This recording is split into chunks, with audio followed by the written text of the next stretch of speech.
ತಪ್ಪು ಇನ್ಫಾರ್ಮೇಶನ್ ತಗೊಂಡಿದ್ದೀರಾ. ಸ್ವಲ್ಪ ಟಯರ್ಡ್ ಅನಿಸ್ತಾ ಇದೆ. ಕ್ರೂಸ್ ಕಂಟ್ರೋಲ್ ಬೇರೆ ಇಲ್ಲ ಇದರಲ್ಲಿ. ಕ್ರೂಸ್ ಕಂಟ್ರೋಲ್ ಇದ್ದಿದ್ರೆ ಬಿಸಿಲು ಮಾರೆ, ಹೆವಿ ಬಿಸಿಲು, ಸುಸ್ತು ಅನಿಸ್ತು. ಅದರಿಂದ ಏನ್ ಗುರು ಸ್ವಿಫ್ಟ್ ಅಷ್ಟು ಚೆನ್ನಾಗಿರೋದು ಬರ್ತೈತೆ. ಅಂಡ್ ಕೈ ಎಲ್ಲ ಜುಮ್ಮು ಮುಲ ಮುಲ ಅಂತೈತೆ ಗೈಸ್, ಸೀರಿಯಸ್ಲಿ. ಗೈಸ್ ಇನ್ನೇನು ಶಿರಾ ಇನ್ನೊಂದು ಸ್ವಲ್ಪ ದೂರ ಇದೆ. ಸ್ವಲ್ಪ ದೂರ ಇನ್ನೊಂದು 20-25 ಕಿಲೋಮೀಟರ್ ಇರ್ಬೋದು ಅನ್ಕೊಂತೀನಿ. ಅನ್ನಂಗೆ ಇನ್ನೊಂದು ದಿನ ಕೇಳೋಣ ಅನ್ಕೊಂಡೆ. ಏನ್ ಗುರು ಸ್ವಿಫ್ಟ್ ಅಷ್ಟು ಚೆನ್ನಾಗಿರೋದು ಬರ್ತೈತೆ. ರೆಡ್ ಕಲರ್ ಫ್ರಂಟಿಂದ ಏನು ಮಸ್ತ ಕಾಣ್ತು ಗೊತ್ತಾ ಮಿರರ್ ಅಲ್ಲಿ, ಸೈಕೋ. ಓಕೆ, ವಿಷಯಕ್ಕೆ ಬರೋಣ. ನಾನು ಇದನ್ನೇನು ಬರ್ಸಿದ್ದೀನಲ್ಲ, ಯೂಟ್ಯೂಬ್ ಇನ್ಸ್ಟಾ ಹಾಕಿ ಮತ್ತು ರವಿನಾಯಕ್ 17 ಅಂತ ಏನು ಬರ್ಸಿದ್ದೀನಲ್ಲ, ಇದು ಡಿಸ್ಪ್ಲೇಲಿ ನಿಮಗೆ ನೋಡೋಕ್ಕೆ ಯಾವ ಥರ ಕಾಣ್ತಾ ಇದೆ ಅಂದರೆ ಚೆನ್ನಾಗಿ ಕಾಣ್ತಿದೆಯಾ ಅಥವಾ ಚೆನ್ನಾಗಿ ಕಾಣ್ತಿಲ್ವಾ, ಗಲೀಜಾಗಿ ಕಾಣ್ತಿದೆಯಾ, ಇರಲ್ಲ ಬೇಡವಾ ಅಂತ ಕಮೆಂಟ್ ಮಾಡಿ. ನನಗೇನೋ ಇಷ್ಟ ಆಯಿತು, ಅದಕ್ಕೆ ಹಾಕಿಸ್ದೆ. ಚೆನ್ನಾಗಿ ಕಾಣ್ತಿಲ್ಲ ಅಂತ ಅನ್ನೋದಾದರೆ ತೆಗೆದ್ಬಿಡೋಣ, ಹಂಗೇನಿಲ್ಲ. ಯಾಕಂದ್ರೆ ನನಗೆ ಇದ್ರ ಮೇಲೆ ಕಣ್ಣು ಹೋಗ್ತೈತೆ ಪದೇ ಪದೇ. ನಿಮಗೇನು ಅನ್ಸುತ್ತೆ ಇದು ನೋಡಿ? ಸೊ ಇದ್ರ ಬಗ್ಗೆ ಏನು ಅನ್ಸುತ್ತೆ ನಿಮಗೆ ಅದು ಕಮೆಂಟ್ ಮಾಡಿ. ಬಿಸಿಲು ಮಾರೆ, ಹೆವಿ ಬಿಸಿಲು, ಈ ಶೆಡ್ ಹೊಡಿತೈತೆ ಅಂದ್ರೆ ಹಂಗೆ ಹೊಡಿತಾ ಇಲ್ಲ, ಹಿಂಸೆ ಆಗ್ತೈತೆ. ಬೇಗ ಬಿಟ್ಬಿಟ್ಟು ಬೇಗನೆ ಹೋಗ್ಬೇಕಿತ್ತು. ಸುಮ್ಮನೆ ತಪ್ಪು ಮಾಡಿಬಿಟ್ಟೆ. ಈ ಜರ್ಕಿನ್ ಬೇರೆ ತೆಗಿಯಂಗಿಲ್ಲ ಬಿಡೋಂಗಿಲ್ಲ. ತೆಗೆದ್ರೆ ಗಾಡಿ ಎದೆಗೆ ತುಂಬ ಸ್ಪೀಡಾಗಿ ಹೊಡಿಯುತ್ತಲ್ಲ, ಮೈಯೆಲ್ಲ ಒಂಥರ ಚೂರು ಚೂರು ಅಂತದೆ. ಸೊ ಹಂಗಾಗಿ ಬೇಕೇ ಬೇಕು ಜರ್ಕಿನ್ಗಳು. ಸೊ ಹಂಗಾಗಿ ಹಾಕೊಂಡ್ರೆ ತೆಗಿತಾ ಇಲ್ಲ ನಾನು, ಅದಕ್ಕೆ ಇನ್ನೂ ಶೆಕೆ ಜಾಸ್ತಿ ಆಗ್ತೈತೆ.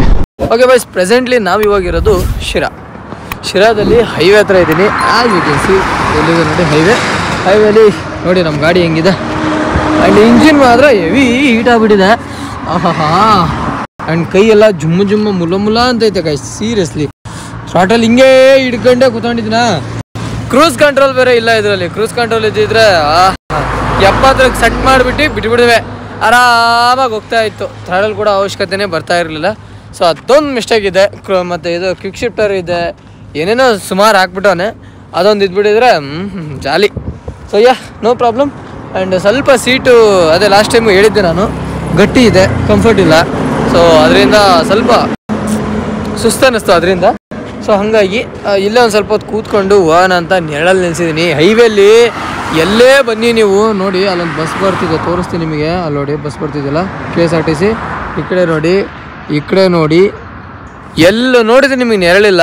ಇಲ್ಲೊಂದು ಸ್ಕ್ಯಾವ್ ಹಾಕಿದೆ, ಅದ್ರದ್ದು ಒಂಚೂರು ನೆರಳಿದೆ. ಅದು ಎಷ್ಟಪ್ಪ ಅಂದರೆ ಇಲ್ಲಿಂದ ಇಲ್ಲಿ ಒಂದು ನನ್ನ ಗಾಡಿ, ಇನ್ನೊಂದು ಗಾಡಿ, 2 ಗಾಡಿ ನಿಲ್ಲಿಸ್ಬೋದು ಅಷ್ಟೇ ಇರೋದು. ಸೊ ಇಲ್ಲಿ ಇಷ್ಟೇ ನೆರಳಿರೋದು, ಅದಕ್ಕೆ ಇಲ್ಲೇ ನಿಲ್ಸಿದ್ದೀನಿ. ಇದಕ್ಕೂ ಮುಂಚೆ ಒಂದು 80 ಕಿಲೋಮೀಟ್ರ್ ಹಿಂದೆ ಸೇಮ್ ಸ್ಕೈವಾಕ್ ಹತ್ರನೇ ನಿಲ್ಲಿಸಿದ್ದು, ಅಲ್ಲೂ ಎಲ್ಲೂ ನೆರಳೇ ಇಲ್ಲ. ಹಿಂಸೆ ಗುರು. ಈಗ ಶಿರಾ ಟೋಲ್ ಸಿಗುತ್ತೆ ನೆಕ್ಸ್ಟು. ಸೊ ಆ ಟೋಲ್ ಹತ್ರ ನಿಂತ್ಕೊಂಡು ಕೂಲ್ ಡ್ರಿಂಕ್ಸ್ ಕುಡ್ಕೊಂಡು ಹೊರಡೋಣ. ಸ್ವಲ್ಪ ಟಯರ್ಡ್ ಅನ್ನಿಸ್ತಾ ಇದೆ, ಬಟ್ ಏನು ತೊಂದರೆ ಇಲ್ಲ, ಲೆಟ್ಸ್ ಗೋ. ಆ್ಯಂಡ್ ಇನ್ನೊಂದು ಕೇಳೋದು ಮರ್ತೇ ಬಿಟ್ಟೆ ನಾನು. ಇಲ್ಲಿ ಗಾಡಿ ಸೌಂಡ್ ಬರ್ತಾ ಇದ್ರೆ I am so sorry. But ಏನಪ್ಪ ಅಂತ ಹೇಳಿದ್ರೆ, ನಾನು ಮಾಡ್ತಿರೋ ಯೂಟ್ಯೂಬ್ ವಿಡಿಯೋ ನಿಮಗೆ ಹೆಂಗೆ ಅನಿಸ್ತಾ ಇದೆ? ಪರವಾಗಿಲ್ವೋ? ಚೆನ್ನಾಗಿದೆಯೋ? ಅಥವಾ ಏನಾದರೂ ಚೇಂಜಸ್ ಮಾಡ್ಕೋಬೇಕು? ಅಥವಾ ಥಂಬ್ನೇಲ್ ಆಗಲಿ, ಎಡಿಟಿಂಗ್ ಆಗಲಿ, ಕಲರಿಂಗ್ ಆಗಲಿ, ನಾನು ಮಾತಾಡೋದಾಗಲಿ, ಆ್ಯಂಗಲ್ ಆಗಲಿ, ಏನೇ ಒಂದು ನಿಮಗೇನಾದರೂ ಅದರಲ್ಲಿ ಬೇಕು ಅನ್ನಿಸಿದ್ರೆ ಹೇಳಿ ನನಗೆ. ಸೊ ಲಾಸ್ಟ್ ಟೈಮ್ ಒಬ್ರು ಹೇಳಿದರು, ಈ ಥರ ನೀವು ಓಡಾಡ್ಕೊಂತ ಮಾತಾಡಬೇಡಿ ಅಂತ ಹೇಳಿದರು. ಈ ಥರ ಏನಾದ್ರು ಪ್ರಾಬ್ಲಮ್ ಇದ್ದರೆ, ಅಂದರೆ ನಿಮಗೇನಾದರೂ ಈ ಥರದ್ದು ಅವನಲ್ಲಿ ಬೇಡ, ಅದು ಬಿಟ್ಬಿಡ್ರಿ, ಇನ್ನೆಲ್ಲ ಪರ್ಫೆಕ್ಟ್ ಅಂತ ಅನಿಸಿದ್ರೆ ಅದನ್ನು ಹೇಳಿ. ಆ್ಯಕ್ಚುಲಿ ಹಿಂಗೆ ಓಡಾಡ್ಕೊಂತ ಮಾತಾಡಬೇಡ ಅಂತ ಹೇಳ್ತಾರಲ್ಲ, ಅದು ಸ್ವಲ್ಪ ಆಗಲ್ಲ. ಯಾಕಂದರೆ ಒಂದೇ ಜಾಗದಲ್ಲಿ ಹಿಂಗೆ ನಿಂತ್ಕೊಂಡು ಮಾತಾಡೋದು ಸರಿ ಆಗಲ್ಲ. ನೀವೇ ನೋಡಿ ಹೆಂಗೆ ಕಾಣುತ್ತಿದೆ. ಸೊ ಹಂಗಾಗಿ ಸ್ವಲ್ಪ ಓಡಾಡ್ಕೊಂತ ಮಾತಾಡ್ತಿದ್ರೆ ಸೊ ಅವರಿಗೆ ಸ್ವಲ್ಪ ನೋಡೋರಿಗೆ ಏನೋ ಒಂದು ಸ್ವಲ್ಪ ಅಟ್ರಾಕ್ಟ್ ಆಗುತ್ತೆ, ಸೀನ್ ಚೇಂಜ್ ಆಗ್ತಾ ಇರುತ್ತೆ. ಸೊ ಹಂಗಾಗಿ ಅಷ್ಟೇ. ನಿಮಗೆ ಏನೇನು ಅನಿಸುತ್ತೆ ಅದು ಕಮೆಂಟಲ್ಲಿ ತಿಳಿಸಿ. Let's go. ಬಿಸಿಲು ಸಿಕ್ಕಾಬಿಟ್ಟಿದೆ, ಲೆಟ್ಸ್ ಗೋ. ಬಸ್ ನಿಮ್ಗೊಂದೆಲ್ಲ ಒಂದು ವಿಷಯ ಹೇಳಬೇಕಿತ್ತು. ಲಾಸ್ಟ್ ವಿಡಿಯೋದಲ್ಲಿ ಹೇಳಿದ್ದೆ ನಾನು, ಬಟ್ ಸರಿಯಾಗಿ ಹೇಳಿಲ್ಲ ಅಂತ ಕಾಣುತ್ತೆ. ನಾನು ಏನಪ್ಪ ಅಂತ ಹೇಳಿದ್ರೆ, ತುಂಬ ಜನ ಕಮೆಂಟ್ ಆಗ್ತಾ ಇದ್ದೀರಾ, ಬ್ರೋ ಬರೀ 40-50 ಮೇಂಟೈನ್ ಮಾಡಿ, ಗಾಡಿ ಪ್ರಾಬ್ಲಮ್ ಬಂದ್ಬಿಡುತ್ತೆ, ಇಂಜಿನ್ ಪ್ರಾಬ್ಲಮ್ ಆಗುತ್ತೆ, ಹೊಸ ಇಂಜಿನು, ಆ ಥರ ಎಲ್ಲ ಜಾಸ್ತಿ ಹೊಡಿಬೇಡಿ. ಒಂದು 80-90 ಎಲ್ಲ ಹೊಡೆದಿದ್ದೆ, 100 ಎಲ್ಲ ಸ್ವಲ್ಪ ಟಚ್ ಮಾಡಿಬಿಟ್ಟಿದ್ದೆ. ಈ ಥರ ಎಲ್ಲ ಮಾಡಿದಾಗ ಸ್ವಲ್ಪ ತುಂಬ ಜನ ಕಮೆಂಟ್ ಹಾಕಿದ್ರಿ, ಬೈದಿದ್ರಿ. ನೀವು ಇಷ್ಟೊಂದು ಕೇರ್ ಮಾಡಿದ್ದಕ್ಕೆ ಥ್ಯಾಂಕ್ ಯು ಬ್ರೋ, ತುಂಬ ಖುಷಿ ಆಯಿತು. ಬಟ್ ಒಂದೇನಪ್ಪ ಅಂದರೆ, ನೀವು ತಪ್ಪು ಇನ್ಫಾರ್ಮೇಶನ್ ತಗೊಂಡಿದ್ದೀರಾ. ಇದು ಬಂದ್ಬಿಟ್ಟು first of all 250cc engine ಇದು, ಓಕೆನಾ. ನನ್ನ ಹತ್ರನೂ 100cc ಗಾಡಿ ಇದೆ, ಬಟ್ ಇದು 250cc ಗಾಡಿ ಆಗಿರೋದ್ರಿಂದ ಇದಕ್ಕೆ ಯಾವುದೇ ರೀತಿ ಮ್ಯಾಟ್ರ್ ಆಗಲ್ಲ. ಇದು 50-60 ಕಿಲೋಮೀಟರ್ಸ್ ಹೊಸ ಇಂಜಿನು. ಫಸ್ಟ್ ಸರ್ವಿಸ್ ಆಗೋಕ್ಕಿಂತ ಮುಂಚೆ ನಾವು ಹೊಡಿಬೇಕಾಗಿರೋದು 40-50 ಈ ಗಾಡಿ ನಾವು 7000 RPM ನಾವು ಟಚ್ ಮಾಡ್ಬೋದು, ಅಲ್ಲೇ ಮುಟ ನಾವು ಹೊಡಿಬೋದು. 7000 RPM ಬಂದ್ಬಿಟ್ಟು ಆಲ್ಮೋಸ್ಟ್ 100 ಕ್ರಾಸ್ ಆಗುತ್ತೆ, ಅಲ್ಲೇ ಊಟ ಹೊಡಿಬೋದು. ಇದಕ್ಕೇನು ತೊಂದರೆ ಆಗಲ್ಲ. KTM ಇಂಡಿಯಾದವರನ್ನೇ ಸಜೆಸ್ಟ್ ಮಾಡ್ತಾರೆ, ಶೋರೂಮ್ ಅವರೇ ಸಜೆಸ್ಟ್ ಮಾಡ್ತಾರೆ, ನೀವು 7000 RPM ಊಟ ಟಚ್ ಮಾಡ್ಬೋದು ಅಂತ. ನಾನು ತೋರಿಸ್ತೀನಿ ನಿಮಗೆ 7000 RPM ಎಷ್ಟು ಸ್ಪೀಡಾಗಿ ಹೋಗುತ್ತೆ ಅಂತ. ಇಲ್ಲಿ 7 ಬರೋ ಮುಟನೂ ನೋಡ್ತಾ ಇರಿ, ಹೇಳಿದ್ದೀನಿ. ಸ್ವಲ್ಪ ಈ ಕಡೆ ದಾರಿ ಸಿಗಲಿ.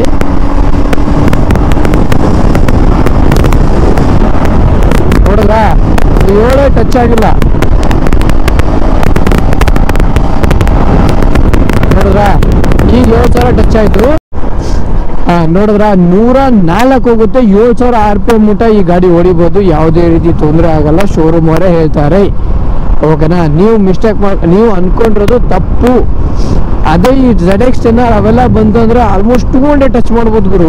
ಫಸ್ಟ್ ಸರ್ವಿಸ್ ಆಗಿದ್ದ ಮುಂಚೆನೆ ಇಂಜಿನ್ ಮೇಲೆ ಡಿಪೆಂಡ್ ಆಗುತ್ತೆ. ನಾನು ಆ್ಯಕ್ಚುಲಿ 45 ಹೊಡಿಬೇಕು ಅನ್ಕೊಂಡಿದ್ದೆ, ಯಾಕಂದ್ರೆ ನಾನು 100cc ಗಾಡಿ ತಗೊಂಡಾಗ ನನಗೆ ಹೇಳಿದ್ದು ಅದನ್ನೇ. ಸೊ ಹಂಗಾಗಿ ಅಷ್ಟೇ ಹೊಡಿಬೇಕು, ಜಾಸ್ತಿ ಹೊಡಿಬಾರ್ದು ಅಂದ್ಕೊಂಡಿದ್ದೆ. ಯಾವಾಗ ನಾನು ಅವ್ರಿಗೆ ಫೋನ್ ಮಾಡಿ ಕೇಳಿ ತಿಳ್ಕೊಂಡು ನಾನು ಆಮೇಲಿಂದ ಹೊಡಿತಾ ಇದ್ದೀನಿ, ಯಾಕಂದರೆ ಇದು ನನ್ನ ಗಾಡಿ ಅಂದಮೇಲೆ ನನಗೆ ತುಂಬ ಕೇರ್ ಇಡಲೇಬೇಕು ನಾನು. ಸೊ ಹಾಗಾಗಿ ನೀವು ತಪ್ಪು ತಿಳ್ಕೊಂಡಿದ್ರೆ 250cc ಆರಾಮಾಗಿ ಹೊಡಿಬೋದು, 90 ಆರಾಮಾಗಿ ಹೊಡಿಬೋದು, 80 90 ಇವೆಲ್ಲ ನೋ ಮ್ಯಾಟರ್ ಈ ಗಾಡಿಗೆ. ಸೊ ಫಸ್ಟ್ ಸರ್ವಿಸ್ ಬಿಟ್ಟ 7000 RPM ಕ್ರಾಸ್ ಮಾಡೋಂಗಿಲ್ಲ ಅಷ್ಟೇ. 7000 RPM ಅಂತಂದ್ರೆ ಫುಲ್ ಇದು ಕಲರ್ ಆಗೋಗುತ್ತೆ ನೋಡಿ, ಅದು ಕ್ರಾಸ್ ಮಾಡೋಂಗಿಲ್ಲ. ಅದಕ್ಕೂ ಮುಂಚೆ ಈ ಥರ ಪ್ಲೈನ್ ಆಗಿದ್ದಾಗ ನಾನು ಎಷ್ಟು ಬೇಕಾದ್ರೂ ಚಚ್ಕೋಬೋದು, ಏನು ತೊಂದರೆ ಆಗಲ್ಲ. ಬಟ್ ಇವಾಗ ಏನು ತೊಂದರೆ ಏನಪ್ಪ ಅಂದರೆ ಹಿಂಗೆ ಮಾಡ್ತಾರಲ್ಲ, ಅದು ಮಾಡೋಂಗಿಲ್ಲ. ನೀವು ಸ್ಕೂಟಿಲೇ ಹೊಡೀರಿ, ಸ್ಕೂಟಿಲೂ ಅದೇ ಹಣೆ ಬರೋಣ. ಯಾವ ಕಾರಣಕ್ಕೂ ಹಿಂಗೆ ಮಾಡಬಾರ್ದು. ಹಂಗೆ ಮಾಡಿದ್ರೆ ಯಾವುದೇ ಗಾಡಿ ಆಗಲಿ ಅದು ಡೆಫಿನೆಟ್ಲಿ ಪ್ರಾಬ್ಲಮ್ ಬಂದಿದ್ದೇನೆ. ಸೊ ಈ ಥರ ನೋಡಿ, ಸುಮ್ಮನೆ ಒಂದು ಹಾಡು ಹಿಡ್ಕೊಂಡು ಕೂತ್ಕೊಳ್ಳಿ, 56 57 58 ಹಿಂಗೇನೆ 3ರಲ್ಲಿ ತಳಗೆ ಮೇಲೆ ಹೋಗ್ತಾ ಇರುತ್ತೆ. ಸೊ ಈ ಸ್ಪೀಡ್ ಮೇಂಟೈನ್ ಮಾಡ್ಕೊಂಡು ಹೋಗಿ, ಮೈಲೇಜಸ್ ಸಿಗುತ್ತೆ, ಎಲ್ಲ ಸಿಗುತ್ತೆ ಅಷ್ಟೇ. ಬಾಯ್ಸ್, ಇದೊಂದು ಇನ್ಫಾರ್ಮೇಷನ್ ನಿಮಗೆ ಹೇಳಬೇಕಿತ್ತು. ನೀವು ಅಪ್ಕಮಿಂಗ್ ಡೇಸಲ್ಲಿ ಯಾವುದೇ ಒಂದು ಹೆವಿ ಇಂಜಿನ್ ತೊಗೊಳ್ತಿದ್ದೀರ ಅಂದರೆ, ಹೆವಿ ಗಾಡಿ ತೊಗೊಳ್ತಾ ಇದ್ದೀರ ಅಂದರೆ ಆರಾಮಾಗಿ ಹೊಡ್ಕೋಬೋದು ನೀವು. ಅವರೇ ಹೇಳ್ತಾರೆ, ಅವಾಗ ನಿಮಗೆ ಗೊತ್ತಾಗುತ್ತೆ. ಸೊ ಥ್ಯಾಂಕ್ ಯು ನೀವೆಲ್ಲ ಕೇರ್ ಮಾಡಿದ್ದಕ್ಕೆ ಮಾಚಲ. ಬಟ್ ನಾನು ಹೇಳ್ಬೇಕು ಅನ್ನಿಸ್ತು, ಯಾಕಂದರೆ ಅದೇ ಬರ್ತೈತೆ ಪದೇ ರಿಪೀಟ್.